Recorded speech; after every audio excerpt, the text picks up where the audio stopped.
প্রথমে ভালো করে সব রকম সবজিকে ভেজে রেখেছিলাম। তারপর পেঁয়াজটা ভালো করে লাল করে ভেজে নিয়ে সবজিটা দিয়ে দিলাম।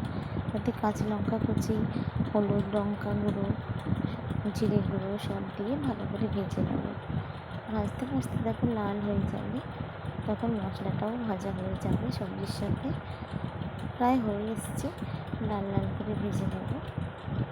এরকমভাবে লাল লাল করে সব রকম সবজির সাথে ভালো করে ভেজে নেব।